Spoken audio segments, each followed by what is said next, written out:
Hello friends, how are you? Welcome to our YouTube channel Dhyan Commerce, the key of success. Please like, subscribe, share and press bell icon for notifications. Thank you. जय माता जी all dear student, welcome to online lecture of Dhyan commerce. Dhyan commerce के online lecture में आप सबका स्वागत है। Master of commerce के लास्ट सेमेस्टर यानी एमकॉम सेमेस्टर 4 में मैं जो आपको सब्जेक्ट चला रहा हूँ वो है इंटरनेशनल अकाउंटिंग। और इंटरनेशनल अकाउंटिंग में अब हम डेंजरस यूनिट की तरफ आगे बढ़ रहे हैं। मैं बात कर रहा हूँ यूनिट नंबर 3, जो एक लौता चैप्टर है और चैप्टर का नाम है accounting for business combination and consolidation. अब ये बिजनेस कॉम्बिनेशन एंड कंसोलिडेशन में आपको ये पता होना चाहिए कि जो इंटरनेशनल अकाउंटिंग का मेन पेपर आएगा उसमें इसके 14 मार्क्स का पूरा बड़ा सम रहता है। और अगर आप ऐसे पेपर के लिए सोच रहे हो तो यही चैप्टर की वहाँ पे थियोरी आएगी।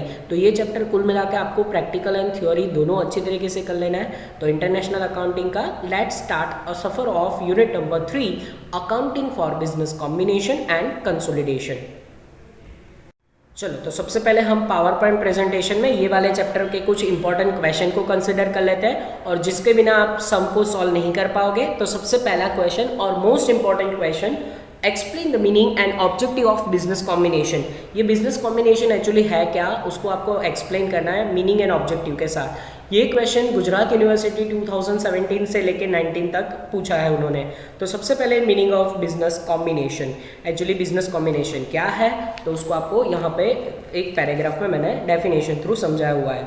The business combination is an event और अ ट्रांजेक्शंस इन विच टू और मोर enterprise or their net asset are purchased or accounting under the common single accounting system like holding company is known as business combination. देखो actually business combination क्या है, तो जब दो या उससे ज़्यादा कंपनी जो एंटरप्राइज होते हैं वो ट्रांजेक्शन्स करते हैं, मतलब उनकी नेट एसेट को एक दूसरे के साथ परचेस किया जाता है, अकाउंटिंग लिखा जाता है अंडर कॉमन अकाउंटिंग सिस्टम। मतलब दोनों कंपनी के अकाउंट कोई एक कंपनी लिखेगी just like an holding company is known as business combination. ठीक है, तो बिजनेस कॉम्बिनेशन का मतलब एक दूसरी कंपनी में इन्वेस्ट करना होता है, उनकी असेट्स को यहाँ पे परचेस करने की बात है। ठीक है, क्लियर? ओके चलो, फिर उसके बाद हम देखने जाएंगे ऑब्जेक्टिव। अब ऐसे बिजनेस कॉम्बिनेशन करने से क्या फ़ायदा होता है, तो 3-4 उसके ऑब्जेक्टिव है जो आपको याद रखना है। मेन तो बिजनेस कंबाइन करने के काफ़ी सारे फायदे होते हैं, पर उसमें सबसे पहला एडवांटेजेस ऑब्जेक्टिव जिसको हम कह सकते हैं एलिमिनेट और रिड्यूस दी कंपटीशन। यस, हो सकता है अगर दो एक जैसा बिजनेस करे वैसी कंपनी एक दूसरे के साथ मर्ज हो जाए तो उसमें क्या फ़ायदा होता है, ऑब्जेक्ट उसका यही होता है कि कंपटीशन कम हो जाए तो मार्केट कैप्चर कर सके वो लोग। ठीक है, तो फर्स्ट ऑब्जेक्टिव एलिमिनेटिंग और रिडक्ट दी कंपटीशन। सेकेंड ऑब्जेक्टिव उसका हो सकता है combine the financial and technical resources. Yes, एक कंपनी के पास पैसे हो और एक कंपनी के पास टेक्नोलॉजी हो। For an example Maruti Suzuki, तो इंडिया की मारुति कंपनी है और उसके पास बड़ा सा मार्केट है, और टेक्नोलॉजी सुजुकी कंपनी जापान की है। तो अगर उनके पास टेक्नोलॉजी है, दोनों कंपनी मिलके बिजनेस करें तो that is one kind of example of business combination. तो यहाँ पे क्या होगा कि एक के पास फाइनेंशियल रिसोर्सेज है, दूसरे के पास टेक्निकल रिसोर्सेज है, तो ये काम करने के लिए भी वो लोग बिजनेस कॉम्बिनेशन में ऐड होते हैं। ठीक है, then the third objective is economics of the large scale production.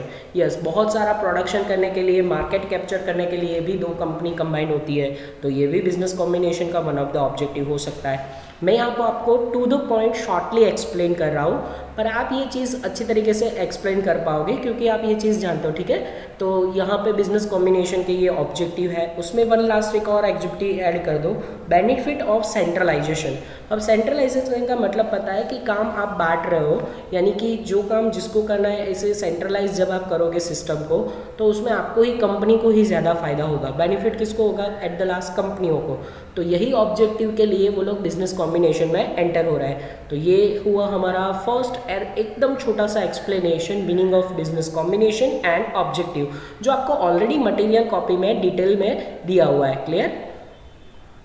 चलिए, तो अब ये लेक्चर में आपको एक और क्वेश्चन समझाने जा रहा हूँ, थ्योरी, जो कि है discuss the types of business combination. तो ये साथ में भी पूछा जा सकता है। अगर ऐसे पेपर आप देख रहे हो तो ऐसे पेपर में जितने भी क्वेश्चन ये यूनिट के हैं वो सब साथ में आपको आएंगे। सो ये आपको टेक्स्ट बुक में कहीं नहीं मिलेगा। Discuss the type of business combination ये मटेरियल में दिया हुआ है। गुजरात यूनिवर्सिटी 2018 और 19 में ये क्वेश्चन आ चुका है, और कह सकते हो ऐसे पेपर में तो आपको लिखना ही लिखना है। तो बिजनेस कॉम्बिनेशन के टाइप्स किस तरीके से, तो सबसे पहले उसका छोटू पैराग्राफ, द बिजनेस कॉम्बिनेशन में बी मर्जर और एक्विजिशन। जनरली उसके मेन दो ही टाइप्स है, एक है मर्जर एंड दूसरा है एक्विजिशन। चलिए, तो उसमें सबसे पहले हम समझने जाएंगे मर्जर।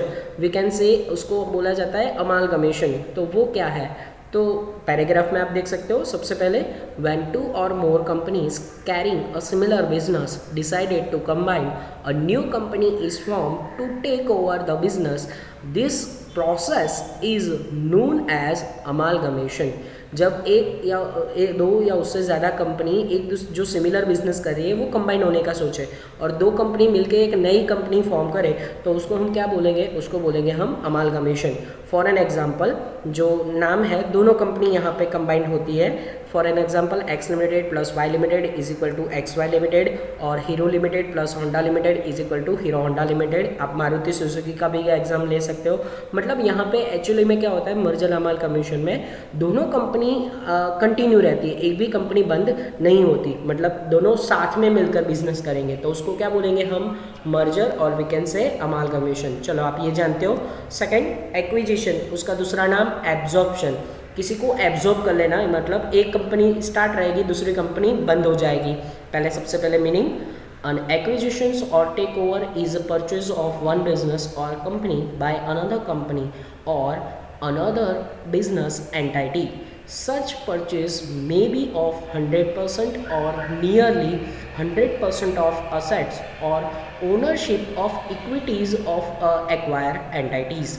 तो यहाँ पे क्या होता है कि अगर एग्जॉर्प्शन का, एक्विजिशन का मुझे एग्जांपल देना हो, तो एक कंपनी जो दूसरी उसकी जैसी कंपनी हो ना, उसको टेक ओवर कर लेती है, मतलब मोर देन मतलब नियर बाय 100% शेयर उसके एक्वायर कर लेती है, तो उसकी ओनरशिप हो जाती है, तो इसको एक्वायर एंटाइटी बोलता है। लास्ट लाइन में उसके बारे में भी बताया हुआ है, कंसोलिडेशन ऑफ अंकर्स when two companies combine together to form a new enterprise either or neither the previous companies remain independently. मतलब एक कंपनी स्टार्ट रहती है, दूसरी कंपनी बंद हो जाती है। फॉर एन एग्जाम्पल, हम एक्विजिशन अगर एग्जॉर्प्शन के मुझे एग्जाम्पल देने हैं, तो क्या कह सकते हो, X limited plus Y limited is equal to X limited, यानी एक ही कंपनी स्टार्ट रहेगी, X limited. Hutch company limited plus Vodafone limited, that is comes to Vodafone limited, यानी वोडाफोन ने हज को टेक ओवर कर लिया है, उसके सारे शेयर्स परचेस के लिए ऑलमोस्ट नियर बाय 100%। ऑलमोस्ट ऐसा आप कह सकते हो, ये भी आपको कॉन्सेप्ट पता है। अगर किसी कंपनी के 51% या उससे ज़्यादा शेयर अगर आप एक्वायर कर लेते हो, तो वो कंपनी आपकी हो जाती है, उसके बोर्ड ऑफ डायरेक्टर्स आप बन जाते हो, ठीक है। तो वोडाफोन ने भी हज के ऑलमोस्ट 60 to 70% शेयर एक्वायर कर लिए है, और अभी वो वोडाफोन के नाम से चल रही है। वो जनरली इंग्लैंड बेस्ड कंपनी है, मैंने क्लास में भी कई बार आपको बताया हुआ है। तो ये एग्जाम्पल हुआ हमारा एक्विजिशन एंड एब्जॉर्प्शन का। चलिए, तो जो एक्विजिशन का एग्जांपल है उसी के थ्रू हम एक और मीनिंग ले लेते हैं, holding company. Actually business combination के दो टाइप्स है, पर हम होल्डिंग कंपनी कब बताएंगे, जब एक कंपनी होल्डिंग होगी और दूसरे उसकी सब्सिडरी। कब कह सकते हो, तो यहाँ पे मीनिंग में ध्यान देना, when one company take over more than 50% share of another company is known as holding company. Other company which is share is taken by the holding company is known as subsidiary company. तो ये आप जानते हो, जब holding and subsidiary का relationship कब कह सकते हो हम, कोई एक कंपनी दूसरी कंपनी के 50% से ज़्यादा शेयर, यानी कह सकते हैं 51% शेयर अगर मिनिमम एक्वायर कर लेती है, तो वो होल्डिंग कंपनी बन जाएगी, और जिसके शेयर वो लोग परचेस कर रहे हैं वो हमारे लिए सब्सिडरी कंपनी होगी, ठीक है। तो ये हमारा क्वेश्चन नंबर 2 मोस्ट इंपॉर्टेंट था, जो कंप्लीट हुआ। अब question number 3 power point presentation में मैं लास्ट में आपको थोड़ा सा समझाने जा रहा हूँ, वो है एक्सप्लेन द कंसोलिडेशन टेक्निक्स, और ये टेक्निक्स हम सब में यूज़ करने वाले हैं। So it is IMP for practical also and theory also. तो जो कंसोलिडेशन की डिफरेंट डिफरेंट टेक्निक्स है उसमें से पहली 2 टेक्निक ही हमें एग्जाम में पूछते हैं और उसमें से फर्स्ट टेक्निक जो है वो मोस्ट आईएमपी है। चलिए शुरू करते हैं एक्सप्लेन द टेक्निक्स में। सबसे पहले टेक्निक जिसको ग्रोस कंसोलिडेशन बोला जाता है और फेमस नाम उसका है line by line consolidation method. तो first method is most IMP for exam point of view. ये जो थियोरी क्वेश्चन है वो भी 17 से लेकर 19 में उन्होंने पूछा था।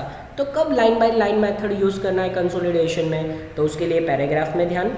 When one company take over more than 50% shares of another company, then it is known as a holding company, and other company shares is taken by a holding company is known as subsidiary company।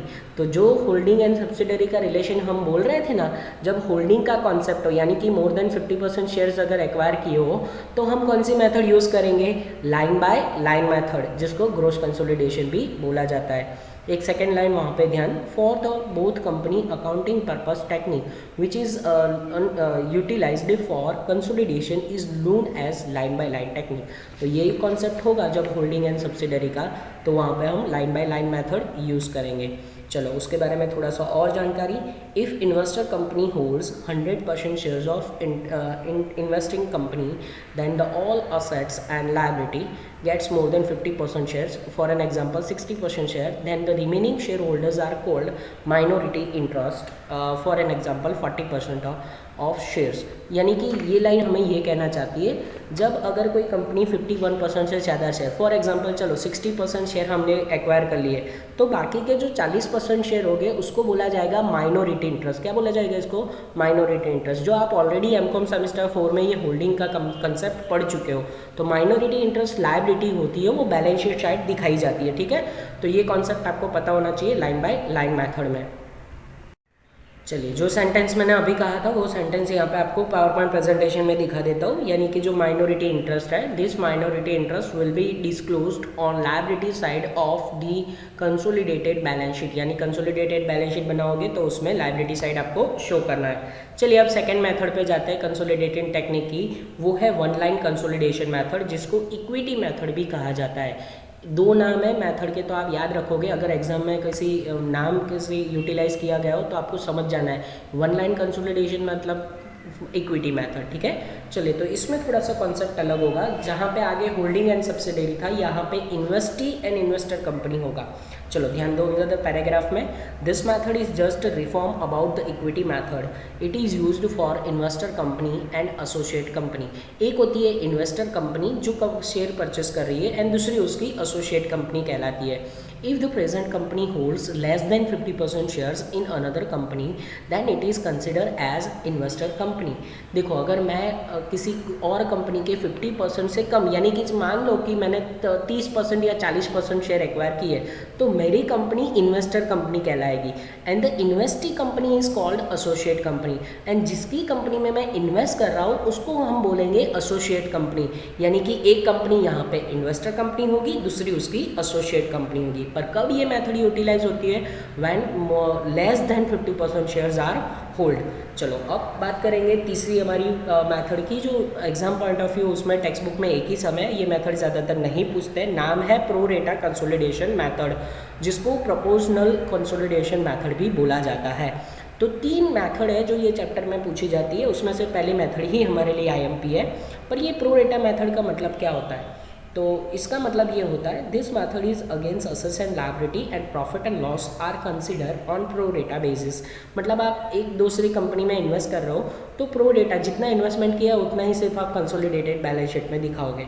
तो मतलब asset liability profit and loss are consider as pro rata basis consolidated in balance sheet. It means again the share of investor company and investing company will be calculated and accordingly assets and liabilities are added.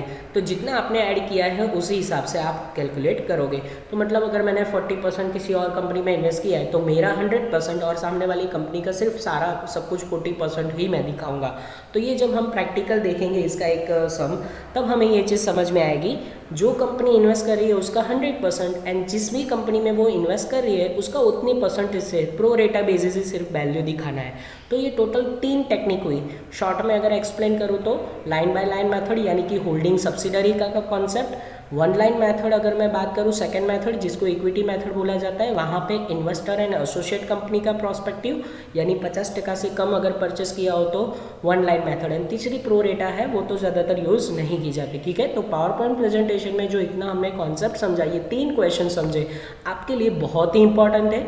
इतना पहले learn कर लो, ये आपको notebook पे note down भी करना है, और फिर आपको एक अच्छे समय में लेके जा रहा हूँ। आज का जो ये बिजनेस कॉम्बिनेशन का मेरा टारगेट है, वो अब हम देखने जाएंगे उसमें एक प्रैक्टिकल एग्जाम्पल।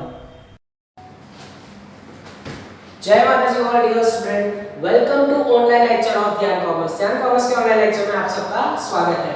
जैसे कि आपने पावर पॉइंट प्रेजेंटेशन में देखा हुआ है, इंटरनेशनल अकाउंटिंग का सबसे डिफिकल्ट चैप्टर जिसको कह सकते हो, यूनिट नंबर 3 का चैप्टर नंबर 5। डिफिकल्टी वैसे इतना ज्यादा नहीं होगा क्योंकि आप ऑलरेडी ये कॉन्सेप्ट एमकॉम सेमेस्टर 3 में पढ़ चुके हो, बट अब इन इंटरनेशनल अकाउंट में वो कॉन्सेप्ट आएगा।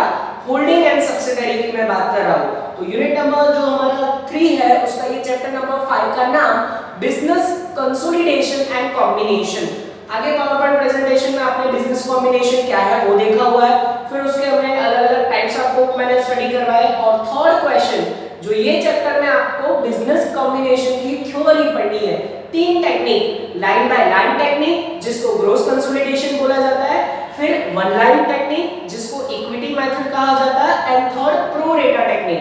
तो 3 टेक्निक से हमें सम काउंट करना है, जिसमें से सबसे पहली टेक्निक जिसके सम मैक्सिमम एग्जाम में पूछते हैं वो है using line by line method. अब थोड़ा सा कंसेप्ट रिवाइज कर लेता हूँ। बिजनेस कॉम्बिनेशन का यहाँ पे मतलब होता है जब एक या उससे ज्यादा, 2 या उससे ज्यादा कंपनी जो एक जैसा बिजनेस कर रही है, वो एक दूसरी कंपनी में इन्वेस्ट कर रही है, और इन्वेस्टमेंट करेगी कोई एक कंपनी की बुक में सिंगल अकाउंटिंग मेथड यहाँ पे फॉलो की जाएगी। तो मतलब कि एक कंपनी की बुक में हम कंसोलिडेटेड अकाउंट बनाते हैं, ठीक है। और यहाँ पे जो पहली टेक्निक है जिसका नाम है लाइन बाय लाइन मेथड, उसमें होल्डिंग एंड सब्सिडरी का कॉन्सेप्ट होता है। कब कह सकते हैं कि ये होल्डिंग कंपनी है, ये उसकी सब्सिडरी कंपनी है? तो जब किसी कंपनी ने किसी और कंपनी के 50% या उससे ज्यादा, मतलब मोर देन 51% शेयर आप कह सकते हो, या 15% से ज्यादा, 51 उसमें आ गया, ठीक है। तो उससे ज्यादा शेयर अगर एक्वायर किए हो, तो जो कंपनी शेयर परचेस कर रही है उसको हम होल्डिंग कंपनी बोलते हैं, दूसरी कंपनी को सब्सिडरी कंपनी, ठीक है। तो चलिए होल्डिंग के वही सारे स्टेप और उसको इंटरनेशनल में कैसे काउंट करना है, तो उसके लिए आपको सबसे पहला सम गुजरात यूनिवर्सिटी 2018 का आपकी टेक्स्ट बुक में सम नंबर 11 है, उसी से शुरुआत कर रहे हैं। तो पेज नंबर 2 और 26 पे पहुंच जाओ, एग्जांपल नंबर 11। ये यूनिट नंबर 2 और 3 का सम आपको एक जैसा लगेगा दिखने में, पर उसमें जमीन आसमान का फर्क है। यूनिट नंबर 2 में जो ये सम आपको होल्डिंग एंड सब्सिडरी के जैसे पूछते थे इंटरनेशनल में, उसमें ट्रायल बैलेंस शीट वर्ड लिखा होगा, और ये वाले चैप्टर में यानी कि यूनिट नंबर 3 में फाइनल अकाउंट्स होंगे और कंसोलिडेटेड बैलेंस शीट का पूरा होल्डिंग का कॉन्सेप्ट होगा। तो पता कैसे चलेगा कौन सी मेथड यूज करनी है, वो हमें अपने आप काम करना है। कैसे? तो उसके लिए पेज नंबर 226 पे पहुंचो, एग्जांपल नंबर 11। चलो ध्यान पूरा अंदर रखोगे, मैं रीडिंग कर रहा हूं, क्लास में आप लोग रीड कर दो, यहां पे मैं रीडिंग कर रहा हूं। First sentence, following are the balance sheet of H Limited and S Limited as on 31/3/2017 लिखा गया है। Printing mistake, lots of printing mistake. First line में 31/3/2018 होना चाहिए, क्या होना चाहिए? 2018, और कई जगह पे प्रिंटिंग मिस्टेक मिलेगी क्योंकि इन लोगों ने जो टेक्स्ट बुक बनाई है यूनिवर्सिटी के सम को भी वहां पे कॉपी पेस्ट करने में भी गलतियां की है। चलो फिर उसके बाद आपको जो बैलेंस शीट दिया है उसमें पहली कॉलम में particular vertical balance sheet format है, फिर है एच कंपनी लिमिटेड जिसमें रुपीस में कॉलम है, एंड एस लिमिटेड जो दूसरी कंपनी है उसकी कॉलम पाउंड में, कौन सी करेंसी में है? पाउंड में। तो इसका मतलब कहीं ना कहीं हमें ट्रांसलेटेड बैलेंस शीट बनानी होगी और दूसरी कंपनी यानी कि एस कंपनी। तो यहाँ इंटरनेशनल का कॉन्सेप्ट आ जाता है कि फर्स्ट आपको जो एस कंपनी की बैलेंस शीट है उसको रुपीस में कन्वर्ट करना पड़ेगा। चलो फिर उसके आगे अगर हम बढ़े तो एडिशनल इंफॉर्मेशन है। अब आपको समझ में आएगा कि यूनिट नंबर 3 का सम कैसे है। Additional information number 1, H company purchased 180 share of S Limited as on 1/10/2017। वहां पे भी प्रिंटिंग मिस्टेक है। अगर किसी की पुरानी टेक्स्ट बुक हो तो एडजस्टमेंट नंबर 1 में आप प्रिंटिंग मिस्टेक चेंज करना 1/10, इसको बोला जाता है एक्वायर डेट। जिस तारीख को हमने बिजनेस खरीदा 1/10/2017 है वहां पे 17 पे खतरा, तो 1/10/2017 को एच कंपनी ने एच कंपनी के शेयर परचेस किए। तो एच कंपनी कौन सी हुई? Holding company. और एच कंपनी कौन सी हुई? Subsidiary company. तो ये कब पता चलेगा, कैसे पता चलता है? तो उसके लिए हम स्टेप में जाएंगे तब पता चलेगा। फिर तो balance of general reserve and P and L account आपको दिया हुआ है एज पर 1/10/2017। प्रिंटिंग मिस्टेक है, ये चेंज करना, ठीक है। चलो फिर उसके बाद वेयर जनरल रिजर्व 800 पाउंड है एंड पी&एल अकाउंट है 1000 रिस्पेक्टिवली। तो फर्स्ट एडजस्टमेंट हमें पी&एल एंड जीआर दिखा रहा है, ये सेम आप सेमेस्टर 3 में पढ़ चुके हो। नंबर 2, एक्सचेंज रेट आपको अलग अलग दिए, 4 एक्सचेंज रेट है। सबसे पहला 1/4/2017 का है, ओपनिंग कह सकते हो। फिर 1/10/2017 का रेट यानी कि कौन सा date? Acquire date, purchase date का रेट हम कह सकते हैं। फिर उसके बाद वहां पे अगेन प्रिंटिंग मिस्टेक है, जो तीसरा रेट है एडजस्टमेंट नंबर 2 में रेट है 31/3/2018 का, जो आपको 112 दिया है ना रुपीस में, $1 इज इक्वल टू, वहां पे डॉलर भी नहीं होना चाहिए, एक्चुअली वहां पे पाउंड होना चाहिए। तो सेकंड एडजस्टमेंट में उन्होंने डॉलर डॉलर डॉलर लिखा हुआ, एक्चुअली ये पाउंड है पूरा सम, तो उसमें हमें पता चल जाएगा कि ये तो उनकी मिस्टेक है, अदरवाइज आप समझ जाओगे। तो तीसरा रेट ऑन 31/3/2018 है 112। चलो फिर उसके बाद है average rate and last final answer क्या मांगा है उन्होंने?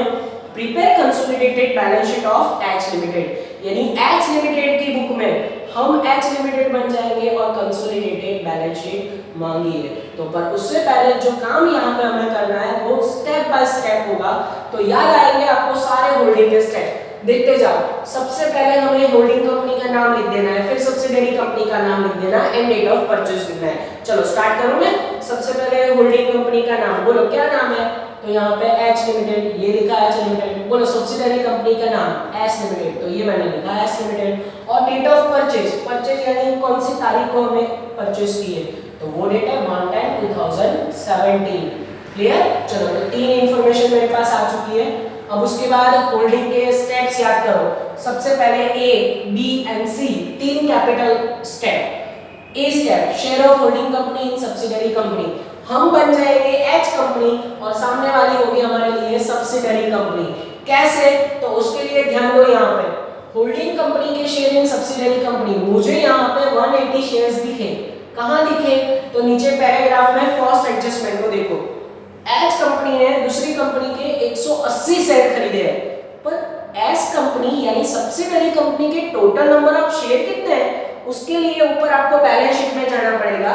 और बैलेंस शीट में एस कंपनी लिमिटेड के टोटल 3000 इक्विटी शेयर की प्राइस है पाउंड में, और उसको आपको डिवाइड करना है उसकी प्राइस से। प्राइस चेक करो तो आई थिंक 10 पाउंड मुझे दिख रही है, आपको भी दिखनी चाहिए। तो total share capital divide by पर शेयर प्राइस करोगे तो आपको नंबर ऑफ शेयर मिल जाएंगे। कितने नंबर ऑफ शेयर्स आएंगे यहाँ पे? 300 शेयर्स आएंगे, ठीक है। तो टोटल 300 शेयर है, उसमें से हमने 180 खरीदे, तो 180 डिवाइड बाय 300 मल्टीप्लाई बाय 100 करो तो मुझे होल्डिंग कंपनी का परसेंटेज मिल जाएगा, 101% आंसर मिल जाएगा। It is consider as 60%। तो देखो हमारा फर्स्ट आंसर 60% से हमें पता चल जाएगा, यहाँ पे 50% या उससे ज्यादा का एक्वायर हुआ है, तो इसका मतलब ये होल्डिंग एंड सब्सिडियरी का कॉन्सेप्ट है। और कौन सी मेथड यूज करेंगे? Using line by line method बोलते हैं इसको। क्लियर? चलो फिर आगे बढ़े। अब आएगा माइनॉरिटी इंटरेस्ट। माइनॉरिटी इंटरेस्ट के लिए जो होल्डिंग का पोर्शन है, टोटल 100 में से आपको होल्डिंग का पोर्शन 60% माइनस करना है। तो मैं यहाँ 100 में से 60 माइनस करूँ, माइनॉरिटी इंटरेस्ट कितना आएगा? 40%। इसकी और एक टेक्निक, पर ये टेक्निक ज्यादातर बच्चे यूज नहीं करेंगे क्योंकि वो लेंथी हो जाएगा। टोटल एस कंपनी के 300 शेयर्स है, राइट? उसमें से 180 शेयर हमने परचेस कर लिए, तो बाकी बचे 120 शेयर्स।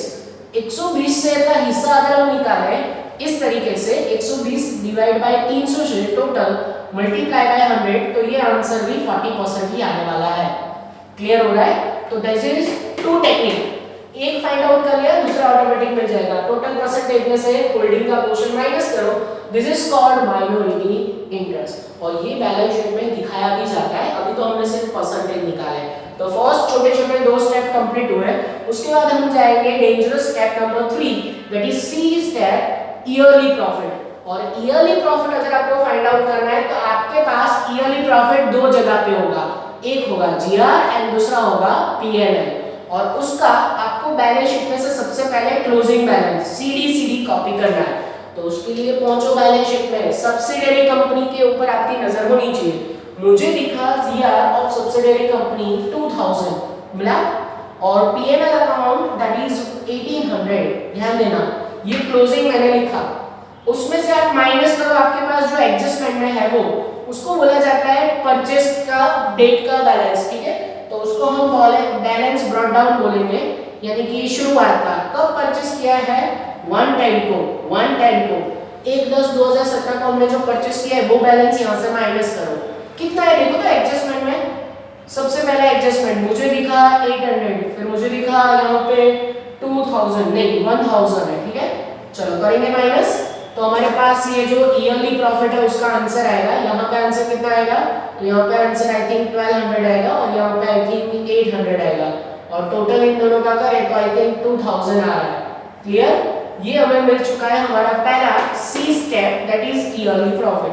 सिंपल है, क्लोजिंग में से ओपनिंग बैलेंस बीडी माइनस करो आपको ये बैलेंस मिल जाएगा।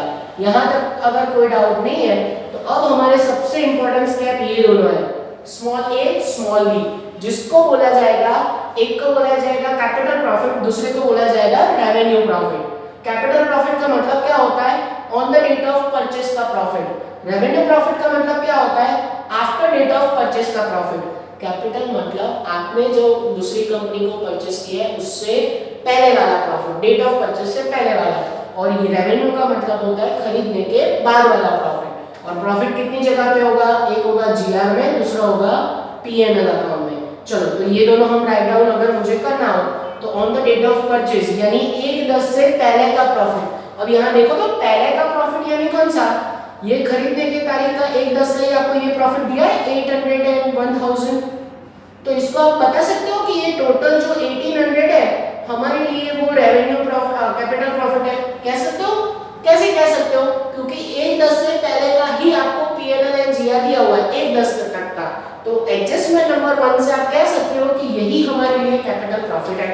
सेकंड, अब मुझे जानना है रेवेन्यू प्रॉफिट, तो मतलब 1/10 से के बाद का क्लोजिंग में से माइनस करो तो वो ड्यूरिंग द ईयर कहलाता है, तो वो हमारे लिए कौन सा प्रॉफिट होगा, रेवेन्यू, मतलब after the date of purchase. Date of purchase कौन सी है, अगर मैं मेंशन करूं तो 1/10/2017 का डेट है। ठीक है, तो अगर ये डेट के बाद का मुझे प्रॉफिट चाहिए तो वो हमने ऑलरेडी यहाँ पे फाइंड आउट किया हुआ है। देखो क्लोजिंग में से मैं ये डेट का माइनस करूं तो मुझे ये जो बैलेंस मिला है वो कौन सा है, आफ्टर डेट ऑफ परचेज वाला प्रॉफिट है, तो सीधा यहाँ पे जीआर एंड पीएनएल कॉपी हो जाएगा 1200 एंड 800। क्लियर मेंशन समझ में आ रहा है, तो ये होगा 2000। कैसे पता चलेगा, समझ कैसे सकते हो, तो इस तरीके से समझ सकते हो, on the date of purchase यानी परचेस तक का, ये परचेस के बाद वाला प्रॉफिट है। ये स्टेप अगर अच्छे से कर लिए तो अब हमारा इंटरनेशनल का मेन कॉन्सेप्ट जो translated balance sheet of S limited है उसकी बात करेंगे, क्योंकि होल्डिंग की बैलेंस शीट तो ऑलरेडी इंडियन रुपीस में, पर जो सब्सिडियरी कंपनी है उसकी बैलेंस शीट को हमें पहले इंडियन रुपीस में कन्वर्ट करना पड़ेगा। चलो तो आपकी नजर होनी चाहिए अंदर दी गई बैलेंस शीट को, अब करने जा रहे हैं कन्वर्जन, और कन्वर्जन के लिए प्रीवियस चैप्टर में हमने देखा था कि जो रूल अप्लाई होते थे उसमें कुछ रूल्स यहाँ पे रिपीट होंगे, बाकी सारे नए रूल्स आएंगे।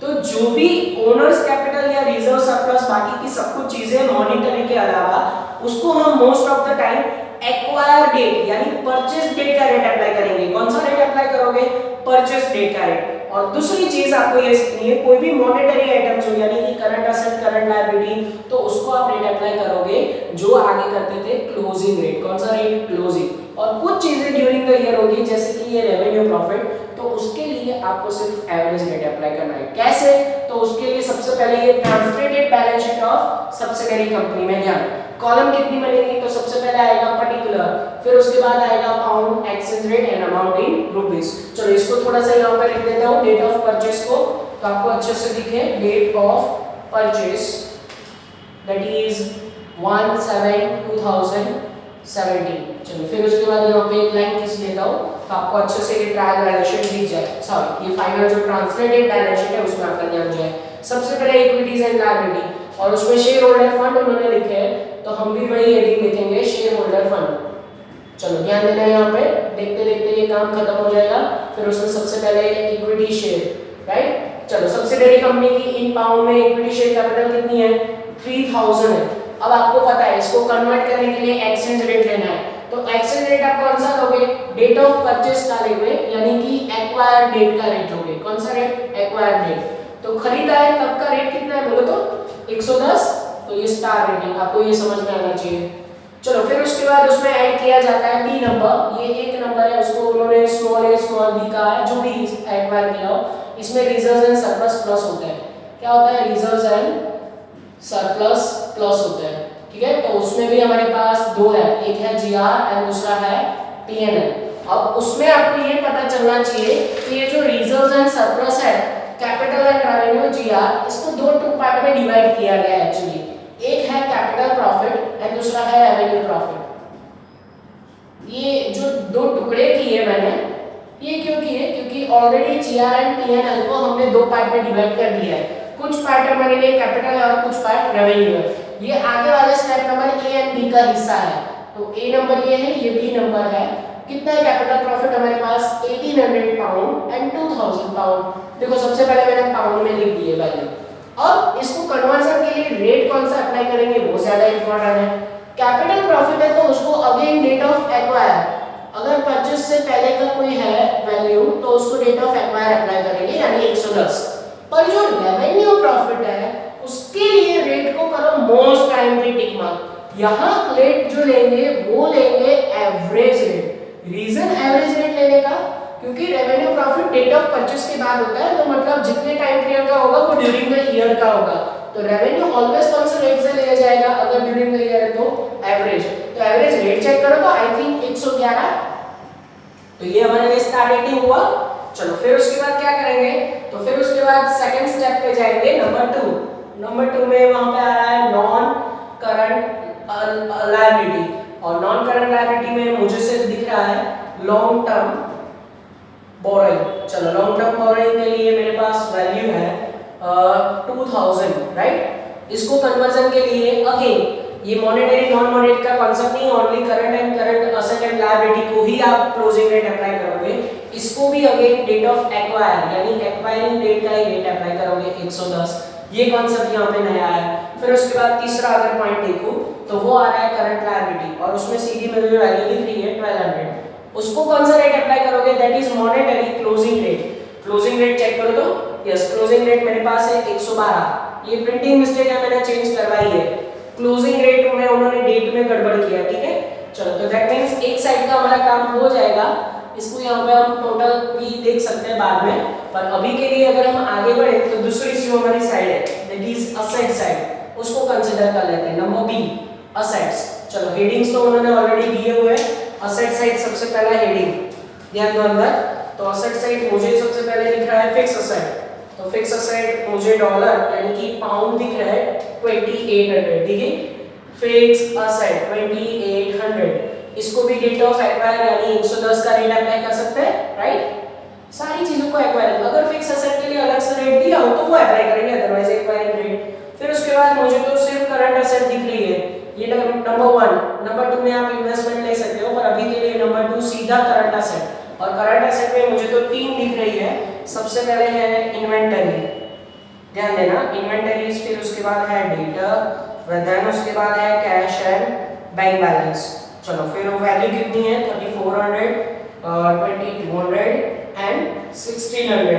चलो इसको कौन सा रेट अप्लाई करेंगे, तो इसको जाहिर सी बात है क्लोजिंग रेट अप्लाई करेंगे, जो कि है 112, राइट, 112।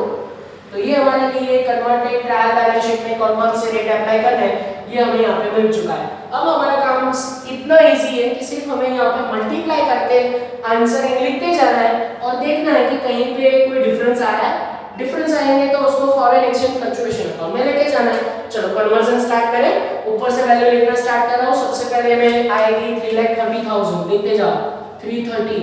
देन उसके बाद इसका वैल्यू आएगा कैपिटल प्रॉफिट का 1,98,000। देन उसके बाद वैल्यू आएगा 2,22,000। चलो फिर उसके बाद वैल्यू आएगा इसका लॉन्ग टर्म बोरोइंग, और वो प्राइस आएगी हमारे पास 2,20,000। And at the last current liability, और वो वैल्यू आएगी हमारे पास 134,400। चलो फिर उसके बाद अगर मैं एसेट साइड का कन्वर्जन स्टार्ट करूं तो यहाँ पे सबसे पहले वैल्यू आएगी 3,08,000। देन उसके बाद तीनों जो करंट असेट है उसको कन्वर्जन स्टार्ट करेंगे तो इसका वैल्यू आएगा 380,800। ये टोटल आप भी चेक कर सकते हो, मेरे पास ऑलरेडी कैलकुलेट किया हुआ है तो वहां से मैं कॉपी कर रहा हूँ। चलो देन उसके बाद डेटर का वैल्यू कितना आएगा 2,46,400। एंड देन उसके बाद नेक्स्ट वन आएगा 179,200। क्लियर। चलो फिर उसके बाद अगर हम टोटल चेक करें तो आई थिंक असेट साइड का टोटल ज्यादा है, मेरे पास ऑलरेडी कैलकुलेट किया हुआ है 11,14,400। तो ये मैंने यहाँ पे टोटल रखा, ये टोटल को यहाँ रखा, और इसके साथ यहाँ पे अगर मैं चेक करूँ तो यहाँ डिफरेंस अराइजेस हो रहा है, और डिफरेंस आ रहा है मेरे पास 10,000। कितना डिफरेंस आ रहा है 10,000। It is considered as foreign exchange rate fluctuation account, और इसको क्या बोला जाएगा बोले तो असेट साइड ज्यादा है एंड लायबिलिटी साइड मिसिंग है, इसको क्या बोलेंगे हम, इसको बोलेंगे प्रॉफिट। चलो प्रॉफिट चेक करें हम आंसर में, तो आपके पास जो टेक्स्ट बुक है उसमें आंसर को अगर मैच करोगे तो ये आंसर आई थिंक अंदर आ ही जाएगा। तो सबसे पहले आपका काम कितना है, इतने स्टेप को कॉपी करो, यहां से ये राइट डाउन करो, फिर उसके बाद होल्डिंग कंसोलिडेटेड बैलेंस शीट से पहले कुछ छोटे-छोटे स्टेप्स। चलो तो आगे का आपने एक बोर्ड पे से कॉपी कर लिया होगा, क्योंकि ये लेंथी सम है और पूरा फॉर्मेट बेस्ड सम है, तो आपको एक या दो सम लगेंगे पूरा कॉन्सेप्ट समझने में।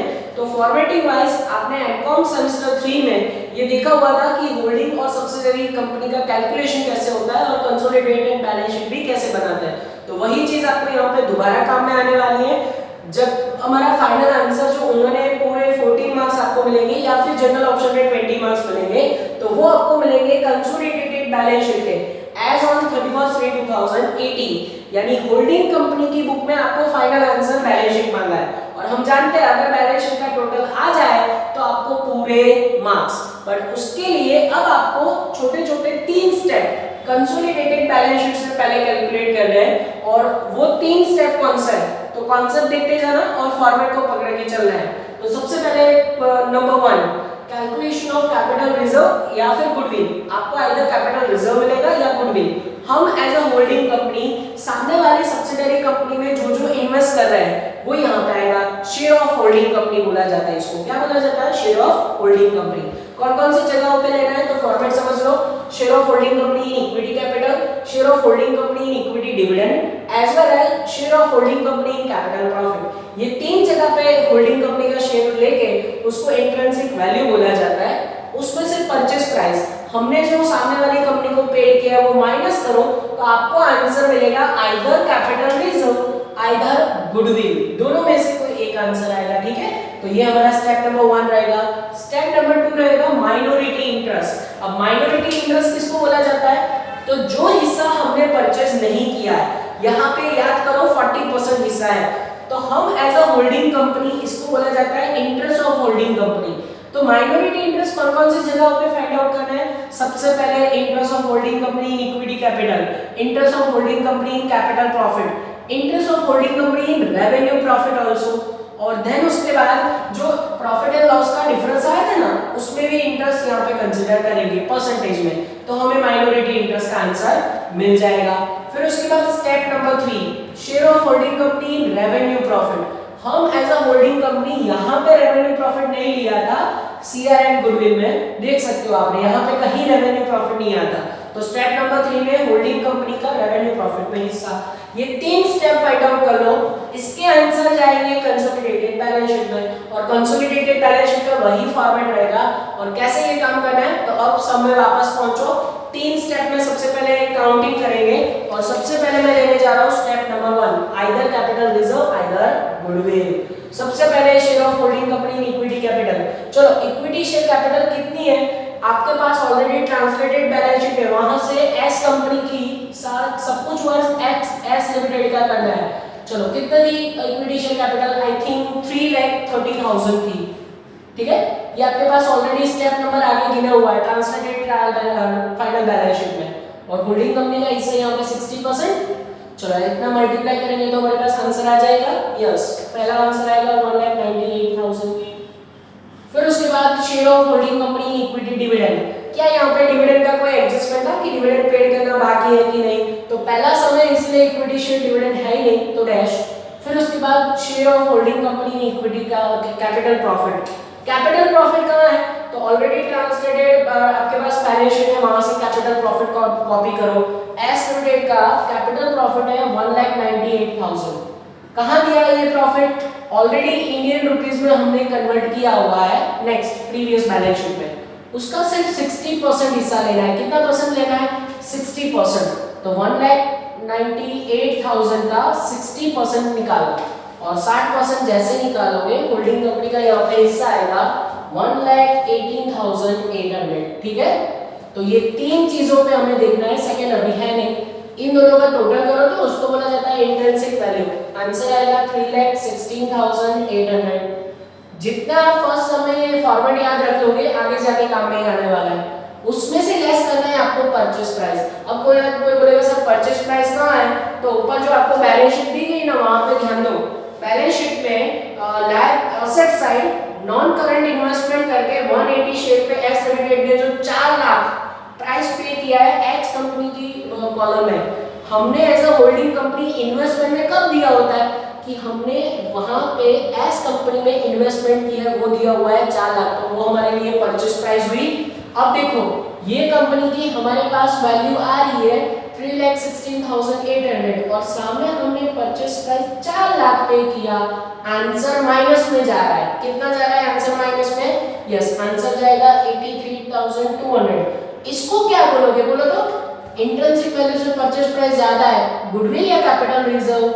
माइनस में जाए तो it is consider as goodwill. क्या उसको बोलेंगे? गुडविल। रीजन? परचेस प्राइस ज्यादा पे किया, मतलब मार्केट में वो कंपनी की प्रेस्टीज है। तो फर्स्ट स्टेप क्लियर हुआ, गुडविल। फिर उसके बाद जाएंगे माइनॉरिटी इंटरेस्ट।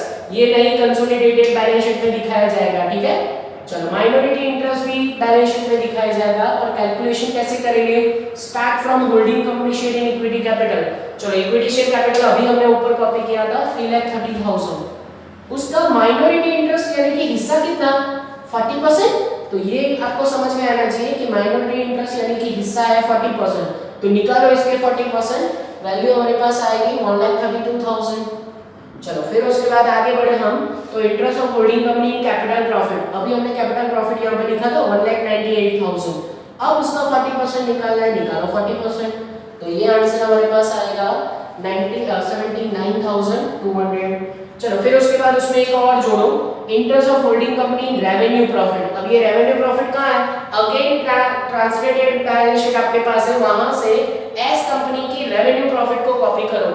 आपके पास आंसर आएगा 2,22,000। कितना आंसर आएगा? 2,22,000। निकालो उसके भी 40%। तो यहाँ पे मेरे पास वैल्यू आएगी 88,800। ध्यान देना। अभी भी एक और है, interest of exchange rate in profit and loss star rating. Most of the student ये लिखना भूल जाते हैं। ये क्या नया आया है? आपका यहाँ पे इंटरनेशनल का कॉन्सेप्ट है, तो उसमें आपने जो ट्रायल बैलेंस शीट कन्वर्ट किया ना, उसमें आपको आइदर प्रॉफिट हुआ होगा आइदर लॉस। किसकी वजह से? एक्सचेंज रेट की वजह से। तो वो भी यहाँ पे कंसीडर करना पड़ेगा ना रेवेन्यू प्रॉफिट के साथ। तो वो हमारे लिए था आई थिंक 10,000।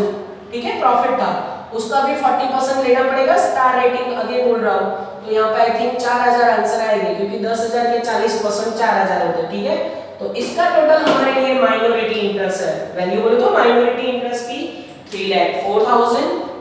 ठीक है, ये आंसर आ रहा है, चेक कर लेना। अगर टेक्स्ट बुक में आंसर में गड़बड़ है तो आप टेक्स्ट बुक के आंसर को वेरीफाई मत करना, उन लोगों ने काफी सारे प्रिंटिंग मिस्टेक किया हुआ है। चलो, तो ये आंसर हमारे लिए माइनॉरिटी इंटरेस्ट, ये अगेन जाएगा बैलेंस शीट में। और तीसरा और final step, share of holding company in revenue profit. तो रेवेन्यू प्रॉफिट कितना है पहले तो रेवेन्यू प्रॉफिट मेरे पास है 2,20,000। अटको 220 में वैल्यू एक और ऐड करनी पड़ेगी, दैट इज 10,000। कौन सा ऐड किया? एक्सचेंज रेट प्रॉफिट, ये ऐड करना पड़ेगा। तो मेरे पास वैल्यू आएगी 2,32,000 आई थिंक। उसका 60% हिस्सा नहीं लेना है। 60% क्यों?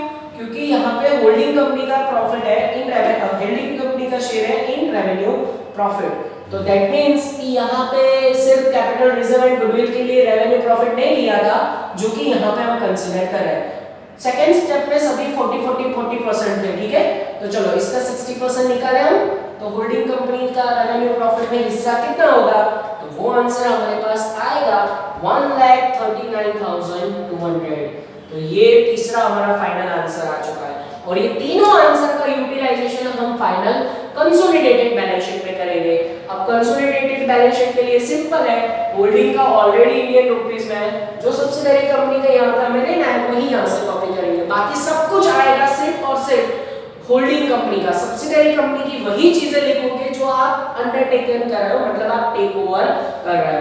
चलो तो स्टार्ट करो। सबसे पहले कंसोलिडेटेड बैलेंस शीट का heading consolidated balance sheet on 31 May 2018, और उसमें ले लेते हैं इक्विटी एंड लायबिलिटी साइड। अगर कहीं पे आपको डाउट है तो वीडियो पॉज करके पहले उतना कॉपी कर लो, फिर उसके बाद बाकी की सारी चीजें नोट डाउन करो। चलो तो सबसे पहले शेयर कैपिटल, उसमें जाते हैं शेयर कैपिटल के ऊपर। उसमें सिर्फ और सिर्फ होल्डिंग कंपनी का लिखा जाएगा इक्विटी शेयर कैपिटल। ध्यान देना, इक्विटी शेयर कैपिटल सिर्फ किसकी लिख रहा हूं, होल्डिंग कंपनी की। कितनी है बोलो तो 4 लाख, ये लिखा मैंने 4 लाख। फिर उसके बाद रिजर्व्स एंड सरप्लस की बारी आ रही है, और उसमें दो है हमारे पास, एक है जीआर एंड दूसरा है पीएनएल। और जीआर और पीएनएल जो है, जीआर सबसे पहले सिर्फ और सिर्फ होल्डिंग कंपनी का लिखा जाएगा।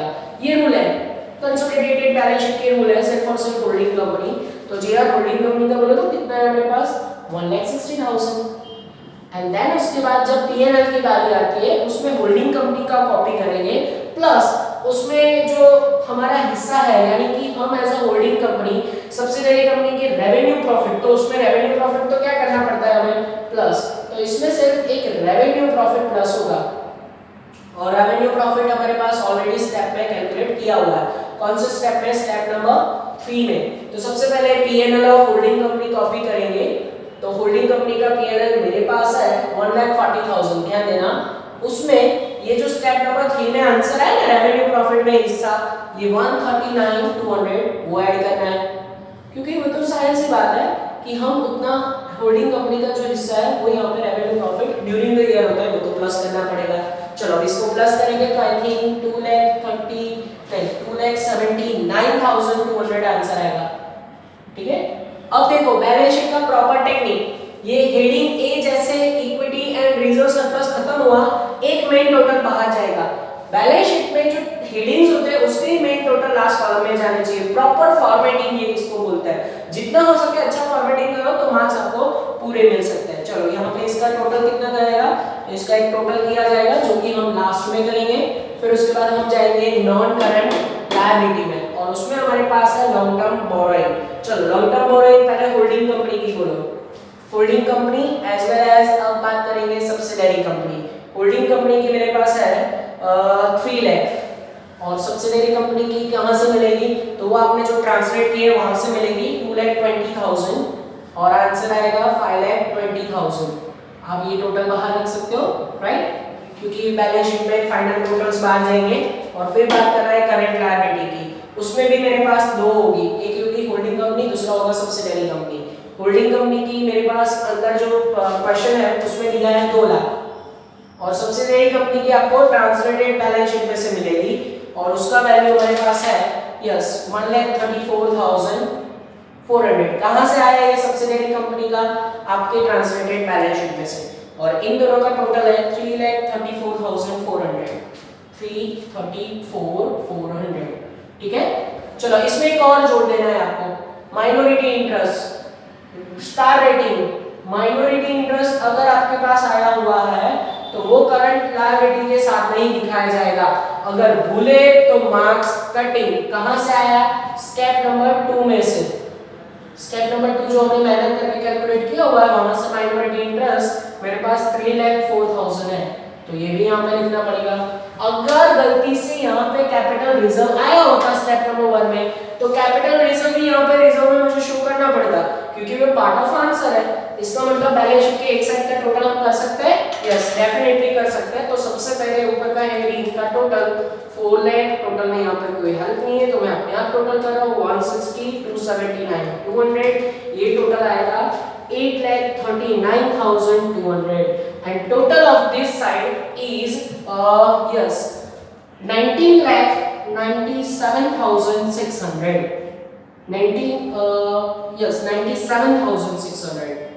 ये टोटल आएगा। ठीक है, तो ये आप चेक कर सकते हो। अभी बैलेंस शीट के एक साइड का टोटल आया है, दूसरी साइड टोटल यही आना चाहिए।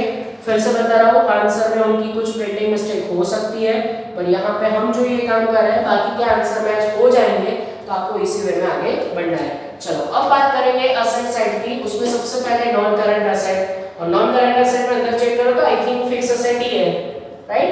चलो फिक्स असेट किसकी लेंगे, holding company and subsidiary company. सबसे पहले होल्डिंग कंपनी के अंदर दी हुई है 4,40,000, सब्सिडियरी की कंपनी है आपने ट्रांसलेटेड बैलेंस शीट में लिखा गया होगा, और वो हमारे पास 3,08,000। चलो इन दोनों का टोटल करेंगे, अभी नहीं अटको, इसमें एक और जोड़ देना है, गुडविल, जो अंदर दिया ही नहीं है। अच्छा, गुडविल कहां से पता चलता है, स्टेप नंबर 1। अभी यहाँ पे कैपिटल रिजर्व की जगह हमारे पास गुडविल है। एक्चुअली ये फिक्स असेट से पहले लिख सकते हो, या मैं बाद में लिखोगे तो भी चलेगा। 83,200, तो इन सब का टोटल करना होगा हमें। यस, इसका एक टोटल आप बाहर रख सकते हो, 7,48,000 प्लस 83,200। ये फर्स्ट टोटल बाहर जाएगा 8,31,200, और ये हमारा फर्स्ट काम कंप्लीट हो सकता है नॉन करंट असेट का। अब सीधी सी है करंट असेट, तो चेक करो तो ये पहले तीनों आंसर आ गए। देखो ये गुडविल यहाँ पे आ गया, ये माइनॉरिटी इंटरेस्ट आ गया, ये रेवेन्यू प्रॉफिट का हिस्सा आ गया, तीनों आ चुके हैं। तो अब सीधा करंट असेट पे अटैक करना है, और 3 करंट असेट है, उसमें मुझे दिख रही है इन्वेंटरी, डेटर एंड कैश। पर ध्यान देना, holding plus subsidiary, holding plus subsidiary, holding plus subsidiary. चलो सबसे पहले होल्डिंग कंपनी की ये तीनों चीजें नोट डाउन कर रहा हूं, 120, देन आंसर आएगा 80, देन उसके बाद है हमारे पास 160। अब सब्सिडियरी कंपनी की ये चीजें कहां से मिलेगी मुझे, तो उसके लिए आपके पास ट्रायल बैलेंस शीट है, वहां से कॉपी करो। चलो इसका है 380,800, फिर इसका बैलेंस है हमारे पास 246,400, एंड लास्ट वन का टोटल है हमारे पास 1,79,200। चलो टोटल ऑफ द टोटल करेंगे हम, टोटल इसका आएगा टोटल 5,800, ये टोटल आएगा। फिर नेक्स्ट टोटल हमारे पास 3,26,400 आएगा, and the last one total 3,39,200। चलो इतना सिर्फ टोटल आउट ऑफ टोटल करोगे तो हमारा जो बैलेंस शीट के बोथ साइड का आंसर वो मैच हो ही जाएगा। और ये जो पूरा आपको समाज कर रहा है एग्जाम्पल नंबर 11 गुजरात यूनिवर्सिटी 2018 का ही कर रहा है, तो सोचो फर्स्ट सम में आपको पूरा फॉर्मेटिंग समझना है, कोई होमवर्क साथ में दे नहीं रहा हूं, सिर्फ इलस्ट्रेशन 1 अगर आपको रेफरेंस में फॉलो करना है तो कर सकते हो, अदरवाइज दूसरे लेक्चर में आपको के लिए फॉर्मेट याद रह गया ना, तो समझो बाबा अमरनाथ बेड़ा पार। ये स्टेप सिर्फ अच्छे से याद कर लो, पूरा वर्क आप कॉपी करो, और नेक्स्ट लेक्चर में ये चैप्टर को हम सफर को आगे बढ़ाएंगे। तो आज के लेक्चर का काम बस यहीं तक का रख रहा हूं। ऑल द बेस्ट एंड जय माता जी। Please like, subscribe, share and press bell icon for notifications.